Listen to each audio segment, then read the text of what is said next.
and welcome to Divorce on Planet Earth, Kate Sharf's real-world advice for well-intentioned humans, a show for anyone who has shared life, love, and intimacy. Today's episode, Discipline During Divorce Part 2, 15 Common Parenting Mistakes. I'm your co-host, Jane Prelinger. Your host is Kate Sharf. Hey, Kate. Hi, Jane. Kate, our last episode, Discipline During Divorce Part 1, Discipline versus Consequences, was really an overview of our thoughts about what constitutes good, effective discipline for parents and kids in all situations, divorcing or no.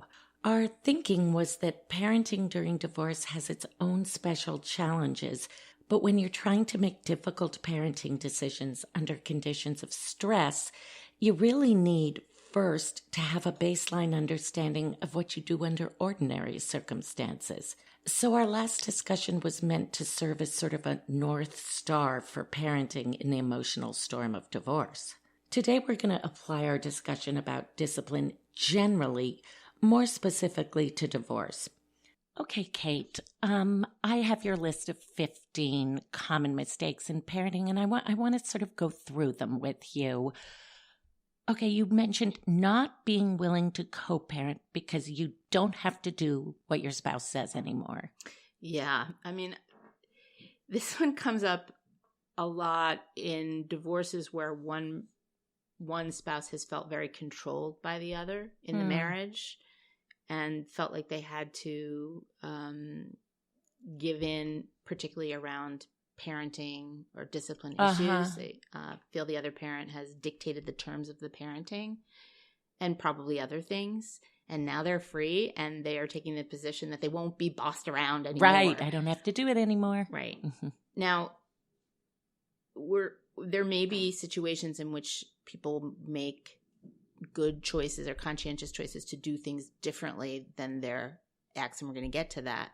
But being unwilling to have a conversation about important parenting issues that would be best coordinated, ideally. For example, if you have a young child, it's a really good idea to have conversations about bedtime because kids that age need to go to bed at about the same time every night. And if their routines, their bedtime routines are consistent, it's very much in their best interest. So being unwilling to have that conversation simply because you don't have to is really reflective, not of real independence, but of being still emotionally connected through this old dynamic, but you're just handling it differently. Right. So you're in a reactive place. Exactly. Yeah. That's exactly right. You're reacting against, having felt controlled and being essentially not being a cooperative parent and also not being independent at all. Right. Yeah. I mean, it's sort of like the kid who says, I'm going to my room, but not because you said so, because I'm going because I want to. Right. Yes.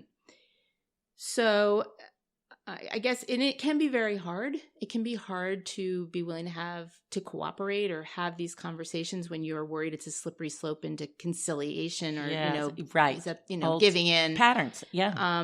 But if you can remember that this is a conversation at the end of which you're going to either agree or have to agree to disagree, it can be helpful. And if you refuse to have those conversations, of course, it's your kid who suffers. Well, Kate, on the other hand, for number 2 on your list, you're talking about a mistake that can be made, which is insisting on co-parenting when it just doesn't work.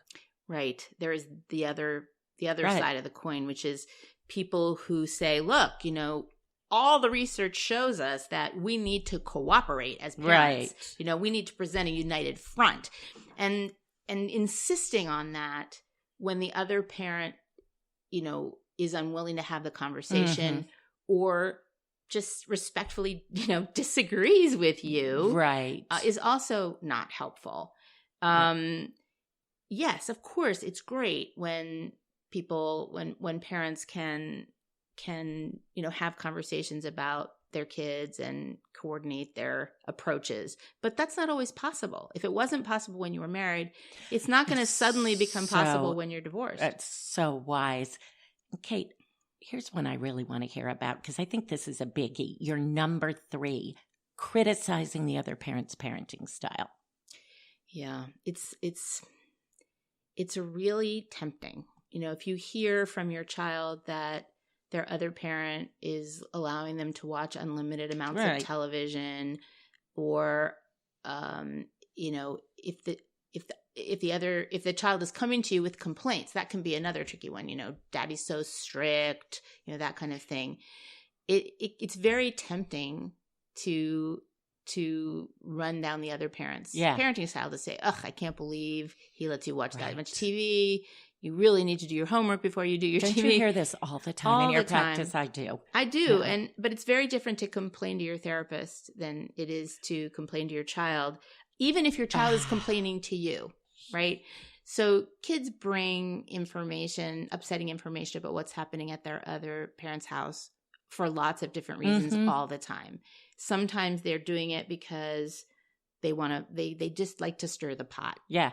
Because it's a way of keeping you connected. Not because they're bad, but because they like their parents. They still want their parents connected, even if it's through negative interaction. Do you think sometimes they think it might, on some level, make you happy to hear bad stuff? I think that's true. I think they present negative information to you as a way of currying favor with you, which is very sad, actually. It is. And if you reinforce it by being gratified, that they're telling you and about they can tell. They can tell. 100%. Yes. They can tell almost without you saying anything. Yeah. So if they say, we had pizza every night this weekend, and you say, "Oh my God, I can't believe she fed you crap again," or you just roll your eyes. Right. Or go, right. Would it kill him said to the right thing. Feed you a vegetable? Right, exactly. They've said the right thing. Yeah, they said the right thing, but honestly, it makes them feel terrible. It really kind of makes them feel kind of guilty ultimately. So if something really problematic is happening over there and they are letting you know because they're worried about it, they're 7 and they say mommy left, and they have a 5-year-old sibling and they are telling you, mommy left us alone. Okay. That's really an issue that needs addressing, but not in that moment. Yeah. Calmly say, "I'm glad you told me. How do you feel about it?" And then take it up with the other parent offline. Well, Kate, that leads us right into number 4, overcompensating for parenting problems at the other house. So that's a fine line there. Yes. So I'm going to make a sort of distinguish between, the idea of, letting certain things go. So not reacting to the pizza comment, maybe not even reacting to the screen time, question. If you guys have not been able to agree on screen time, this is something you may need to let go, and we'll get into that more in a bit. But this question of overcompensation happens a lot, especially when there have been big disagreements about parenting in the marriage. So it's very common for one parent to be seen as the strict parent and the other parent to be seen as the nurturing, indulgent parent. And in problematic marriages where lots of things are polarized, or especially in high conflict marriages, very often there is a sort of parents will vilify each other, or one parent will be vilified to the kids. So, a typical, complaint by one parent would be, mom, never makes them do their homework. She lets them watch as much television as she wants. She lets them sleep in our bed. She indulges every wish. If they don't want what she makes for dinner, she'll make them something else. She coddles them. And then the complaint about dad is he runs the house like a military barracks. He only cares about their academics. He acts like, if they don't get A's, it's a disaster, right? So, one of the benefits of getting divorced, of course, is that you can parent in the way that you want to without being under the other's scrutiny. And kids are pretty good at adjusting to different sets of rules in different houses when they need to. In a way that they really can't do when you're married. On the other hand, what's not helpful is if you feel like your ex, let's say you're the mom that they call indulgent, divorced to the dad they call, punitive or too strict. It's not helpful to double down on your warmth and your indulgence and to ask even less of your kids because you're worried that when they're with their father, they're being treated like little soldiers. So, Kate, would that move into number 5, which is holding your child accountable for behaviors that are the result of your divorce? Yes, absolutely. That's a great connection because for example, if you have an 8-year-old, right, and you have a schedule where the child has to transition midweek between your households, that kid has to do all this forward planning, right? He has to remember all the school books he's going to need, and he's got to bring his partially done homework and maybe, the poster board for the science project that's due on Friday and half done, right? And all of his sports equipment. Yeah. That's a lot of planning for a kid. It would be hard for us. So if if he gets to if you're the receiving parent and he comes to you without his baseball glove, and you are the disciplinarian, quote unquote, and you feel that the other parent is too permissive and, covers for him too much, doesn't make him live with the consequences of his own actions. So he's not learning to be more responsible. And here's where understanding what's developmentally reasonable. Absolutely. I mean, an 8-year-old really shouldn't be responsible for that kind of, or shouldn't be, is just learning to be accountable, right? He's learning to remember their homework every day. Different maybe at 15. But so if you're the parent and he shows up without the baseball glove, one approach would be, okay, you don't get to play baseball this week, right? That's a natural consequence. Yeah, except he's an 8-year-old who has to deal with going back and forth between 2 households. Yeah. And so if you take away something important to him, which by the way is probably not a great consequence anyway, because the baseball not only gives him pleasure, but it's a socialization and then important socialization experience and what responsibility to the team. Absolutely, absolutely. But if you hold him responsible in an angry way for that, it's not fair. Like he didn't ask to be the one that has to go back and forth between households. It's hardest on him, and it's not, and it wasn't his choice. So, so I think that's the kind of thing I'm talking about, but it also runs into more subtle areas. So if your child, comes to you and says, and gets angry, let's say at the transition, comes back to you on Monday and is just, lousy mood and, just very grumpy and disrespectful. Now, there are, ranges of disrespectful, obviously, that are acceptable. I mean, I'm not suggesting he could swear at you, but if he's just kind of uncooperative and grumpy and doesn't feel like unloading the dishwasher that day, before you react, remember, this is a transition day. That's so important. And these, think about the larger context of what is your child going through. Would you be grumpy? I would. Absolutely.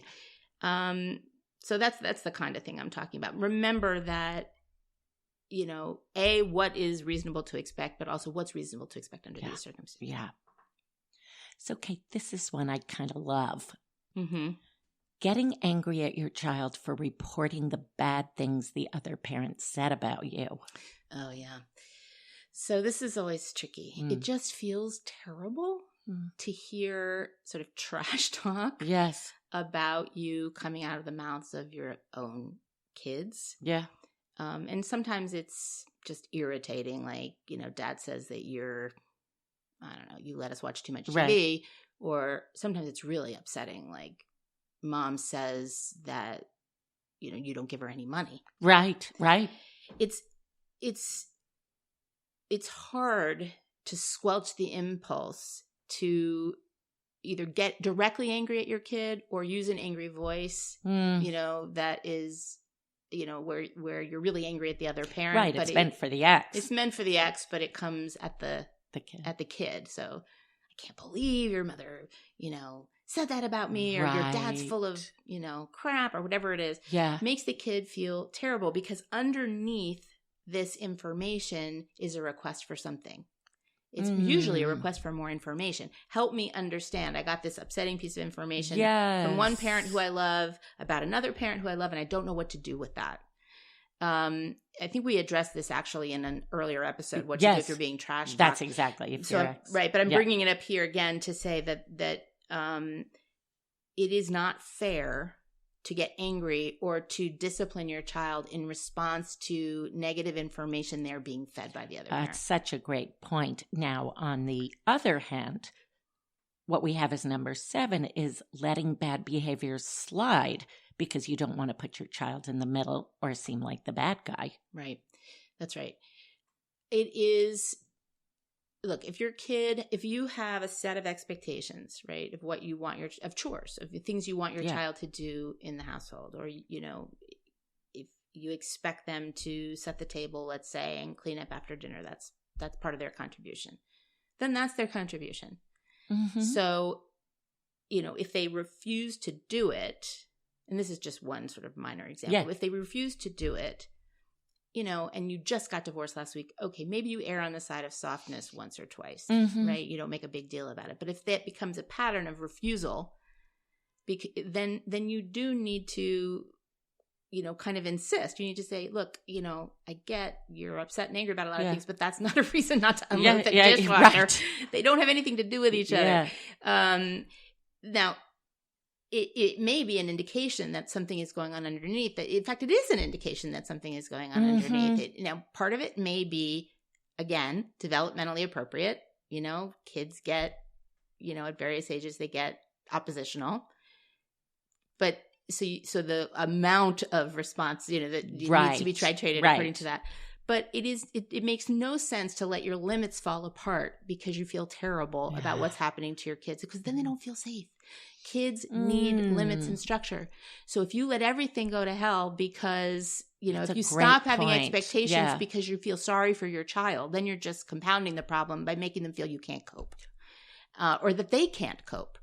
So you have to kind of stick to your guns. That's such an important point about safety and how some of these basic boundaries really make our children feel safe. They do. It makes them feel safe that you can hold the limits and boundaries, that you're strong enough to do that not everything is falling apart because their family is changing configuration, and that you still have hope and expectation in their capacity. Really good point. But that doesn't mean that you might not want to have a conversation somewhere along the line about, you've been a little more, I don't know, difficult lately. You've been pushing back on limits more. I'm wondering if feeling like things are tough. I mean, that's a separate issue and should happen at a separate time. So, Kate, would number 8 in some way be related to these boundary slippages, trying to win your kids' allegiance by being the fun parent? Yeah, yes, totally. I think those things are completely linked. Being the soft parent is one mistake. Being the fun parent is another mistake. I think this one comes up when there's anxiety about for some reason, anxiety about whether the kids are going to want to be with you. Yes. Or love you as much as the other parent. So real. Yes. So it happens a lot for parents who have less time, less custodial time, fewer overnights, let's say, in a given week than the other parent, and get worried about what that means. Right. Whether the kids are not going to want to be with them. Right. Or have a smaller house, or maybe aren't living in the marital house anymore. For whatever reason, anxiety about maybe they didn't do as much heavy lifting as a parent, and, they're worried that they, this still happens more for dads, although that's shifting. Sometimes it's moms, but usually it's dads feel worried that the kids are always going to mom with all their feelings. Right. So what's the answer to that? The answer to that is make sure that every moment at their house is fun. Right. The problem with that is that feels weird and scary to kids. Yeah. Every moment shouldn't be fun. Some moments should just be calm and peaceful. Some moments should be boring. Some moments should be, related to consequences. Exactly. And some moments should be fun. But fun, honestly, and this is where parents, I think, get a little confused. Fun isn't splashy. Fun isn't going to Disneyland. Fun isn't going out to dinner necessarily, unless it's rare. Yes. Fun is playing with you. Fun is engaging with you in whatever way is enjoyable to that kid at that Kate, that's age. huge because I'm working with a dad right now who thinks giving his kid part-time a good experience is letting him be in his room for hours playing with devices instead of doing any of his work. Right. Right. Because that's what the kid says he wants to do. Exactly. And if the dad challenges him, then suddenly he's the bad guy and he has very little time with him and the kid's not going to want to go there Exactly. anymore. Exactly. Now, here's one I have heard a lot, which is complaining to your kids that you can't give them what the other can. So this is it's sort of another expression of the anxiety that kids won't want to be with you, but it's burdening them with your anxiety, right? And holding them responsible, essentially. This isn't what you mean to do, but holding them responsible for you feeling confident as a parent. So I hear this a lot from the financially disadvantaged spouse, like the person who lives in a smaller house or doesn't have as much money. Right. You know, like, I'm sure you have a better time when you're with your dad because he can afford to give you an iPhone or take you on these trips. And, you know, I can't because, you know, I had to, I had to sell our house and now we're living in this small apartment and I wouldn't blame you if you didn't want to be with me or, you know, that kind of message is just as damaging. Yeah. Because your children do want to be with you, but not if you act like that. Right. That's so true. That is so true. You really don't want your child to feel like they have to take care of you emotionally. Well, they want to be able to, you need to take care of them. And that sometimes means dealing with your own anxiety that you aren't going to be able to give them some of the things the other parent does that are concrete. Yeah. And, you know, containing your own anxiety is an important part of being a parent. It's much harder in divorce. That's common to all of these, including this. Mm-hmm. Intrusively parenting when the kids are with the other parent. Oh, yeah. Well, I've been guilty of this. Probably all of these. But if you have another parent, your ex, who is doing any number of things, not, you know, is parenting in ways that upset you, or you're upset because they have more time with your children than they wish they did, or you just feel like you're having a hard time making the adjustment from being able to parent full-time to you're always the parent, let's face it, you're always the parent, but being kind of hands-on all the time, then, and all of that, those are all understandable ways to feel, but then sometimes there's a temptation to call in, like to phone the kids when they're with the other parent and say, did you do your homework? Right. Or, you know, sometimes even, you know, can we go over it on the phone? Yeah. Or what do you eat for dinner? Or, you know, sort of questioning them about, you know, all kinds of things. You know, did you talk to your teacher about X that we discussed? Right. Then what happens is that the first of all, it typically makes the other parent very angry. And they may then get into difficult interactions with your child. It puts the kid in a really hard place. If they're you know, if the parent that they're with says, stop taking calls from your other parent, right? What are they supposed to do? Yeah. You know, they're you know, kids are accustomed to doing what they're told. Like they can't not take your call. Yeah. Yeah, and it absolutely undermines the independent parenting, you know, of the other, right? Which is what the intention is, frankly. Yes. But mostly, it just puts your kid in a terrible spot, right? Right.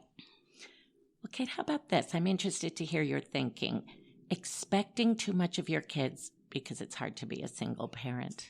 Yeah. So this one, you know, ties a lot of them together. I mean, it pulls from lots of these, and it certainly has to do with the question of, you know, what is appropriate to expect from kids at different ages, and really containing your own sadness and anxiety and not putting it on your kid. I think that whatever you've decided before you got divorced that was appropriate for your child to do in the house, for example, if we're talking about chores, should remain about the same. It's not fair to expect your child to fill in for the jobs that your ex used to do. Yeah. Essentially, you know, for example, saying to your 11-year-old, I'm the only parent around here now, so I need you to do the lawn work. Right. I need you to take out the trash. I mean, those are not necessarily horrible things to ask, but to heap on the chores because you're the only adult. Right. And making them, feel as though they have to have an extra set of responsibilities because, there isn't another adult there. And the normal pushback is much more anxiety ridden. That's right. Because it's like, if I just want to say no, what's mommy going to do? That's right. It's a rough one. It's rough. What's mommy going to do? In other words, how's she going to get everything done? Am I going to be like, there's a lot of, you're inducing a lot of guilt. Exactly. When your developmental stage is saying, say no. Okay, well, let's move to number 12 here. Over or under sharing about financial issues and other things that have changed. Yeah. Depending on the age of your child, I think it makes sense to be open about certain things that are changing that are going to have a direct impact on their lives. So if you're not going to be able to take a vacation that summer, of the first summer of your split, to a place that you always go as a family, you need to let them know that. And you'll need to let them know that part of the reason for that is because there's not as much money to go around as there used to be. So for now, we're not going to have maybe as many splashy trips. But along with that needs to be a reassurance that you're also all going to be fine. Yes. So, okay, we don't go to Nantucket this year, but we're going to be fine and we're going to do fun stuff and we'll get to go again in the future, right? Yeah. That's very different from saying things are really tight now. We can't go to Nantucket because things are really tight. We all are going to, there's just not enough money for those things. Right. And similarly, with an older child, the message isn't that different. I mean, I think the message should be similarly. There's less to go around right now, so they're going to be a little belt tightening, but we're all going to be fine. That's such an important piece of this. We're all going to be fine. We're all going to be fine. Yeah. Even if you're worried, we're going to be fine. That's really different from saying, mom doesn't give me enough money. Right. Or she has more, so she's going to take you. Right. There are situations in which kids are going to be able to do things with one parent that they can't do with the other. So, Kate, another one we have here. Pretend things are great at your house. Yeah. So this mistake of sort of presenting in a variety of contexts that everything at your house is going swimmingly despite the divorce is problematic in a variety of ways. And where this comes up is it can come up at home with your child where you don't address problematic behaviors. You sort of forgive them or sweep them under the rug because you want to convey that everything is okay. You really want everything to be okay, and you want to convey to your kid that everything is fine. Isn't helpful. So if your child is behaving in a difficult way and you just say, well, I'm going to give them the benefit of the doubt because everything is kind of up in the air now and there's so many changes, you might be, in the one hand, making a good decision in the sense of erring on the side of softness in the beginning. But on the other side, you may be missing a communication from your child that there's something upsetting him or her that they need to talk about that needs to be addressed. Or maybe there's something going on in your home that you think is okay, but really isn't okay for them. For example, they might be pushing for limits, right? So that's one area where it comes up. Another area it comes up is when there's still hurt feelings or competitive feelings between you and your ex. If your ex is brave and vulnerable enough to come to you and say, look, I'm having a hard time with bedtimes, right? Our kid doesn't want to go to bed. He's asking for you at bedtime.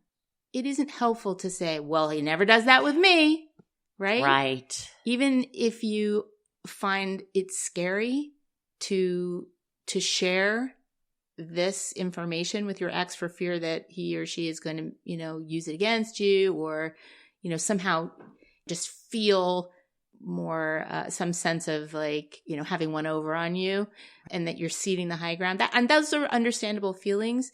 It is so much more helpful to your child to share that information because how do you know how to support your child if you don't have any idea where these behaviors are happening and where they're not? Okay. You can't draw a line. The fact that your child is not saying they miss their other parent with you but they are at the other house, or they are with you, but not at the other house, does not say anything specific about how they feel about either of you. I think that's really important to remember. And Kate, I'm looking forward to this mistake. Mm-hmm.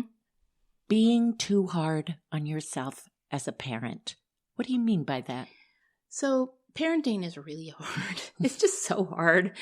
And I've said this before, but at its best, I think it is really a series of educated best guesses and course corrections, and sometimes apologies.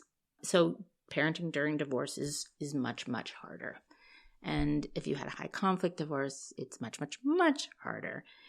I think that shouldn't be an excuse for poor parenting, but I do think that your kids really know when you're trying very, very hard to keep their needs front and center and to protect them from some of the harder aspects of the experience. You just get a lot of points for the effort. Mm-hmm. And when you make a mistake, being willing to own it and to apologize, not to self-flagellate, just a light apology. For example, if you end up kind of grilling your child after their time with the other parent about what went on, and they bristle and they say, I hate when you do that. It is appropriate to say, you know what? You're right. That was not good. That wasn't cool. And I'm sorry. I'll really try to do better. You're entitled to have that time. And if there's anything you want to share, that's cool, but it's not cool for me to grill you about it. Like that's a positive net experience. Right. You've taken something that's really problematic and it's turned into a learning and sort of experience of empathy for the kid. Absolutely. I think your capacity to show your process of being imperfect and correcting and willing to be vulnerable and owning it's a powerful lesson. And there really is this learning curve for all of us about how to single parent, how to do some of the stuff with your kid that the other parent did. I mean, parenting is a learning curve anyway. Mm-hmm. So, yeah. Finally, on the list, forgetting how important you are to your child. Yeah, I think all the mistakes that we've talked about so far, all of the ways that parents, well-intentioned parents, sort of miss the boat, come out of this fear that in the divorce, they aren't going to be able to provide for their child in the way the child needs, that they're not going to be enough, that the child is going to be in pain, or that they're going to lose the love of the child, or that somehow the other parent is going to form an allegiance, like some version of all of those anxieties. And the mistakes themselves, the overcompensation, the being too strict or too lenient, being too critical or intrusive, all of them have the effect of reinforcing this anxiety, of communicating this anxiety to your kid. But the truth is that all things being equal, right? Assuming that you're like a good enough parent, right? You're trying in the way we just talked about, and that you can provide the basics, that you have a home. It doesn't need to be the same size or the same level of luxury as the other one, where, their basic physical and emotional needs are met, and that there's a nice balance, that you have all the kinds of time. You have a nice balance of mundane day-to-day stuff, helping with homework, setting boundaries and limits, and playtime. That is all that you need. You don't have to correct for what's going on at the other household. You need to parent in the way that makes sense for you at your home. And that is incredible. That is enough. And actually, it's incredibly powerful. Even if there really are difficult things going on at the other house, you can't make that better. But you can do a lot to inoculate your child by taking the high road when it makes sense and behaving in the way that is authentic to you. It's all they need from you. They don't need splashy vacations. They don't need the most expensive piece of electronics that they can, and they don't need you to correct for what the other parent is doing. They need to know they're in your mind, that you're doing the best you can in any given moment to keep their needs front and center, and that you're there to support them in all the ways they need. That they will love you. That will never change if those conditions are true. Kate, thank you for these wise words, and some really thought-provoking and some somewhat reassuring. I hope so. Yeah. And thank you to our listeners for listening to Divorce on Planet Earth, Kate Scharf's real-world advice for well-intentioned humans. We invite you to follow us on iTunes or Spotify, or on Twitter at Divorce for Humans. That's Divorce, the number 4 humans, and on YouTube at Divorce on Planet Earth. That way you'll know when we have a new blog post, video, or podcast. Speaking of blogs, you can read Kate's at divorceonplanetearth.com. And if you have a question or idea for a show topic, please write to us at info@divorceonplanetearth.com. We would love to hear from you. We hope what you hear on this show will be helpful, but since everyone's situation is different, it's not intended as a substitute for clinical advice or recommendations. I'm your co-host, Jane Prelinger. Your host has been Kate Scharf, and our producer is Eric Piguero. See you next time.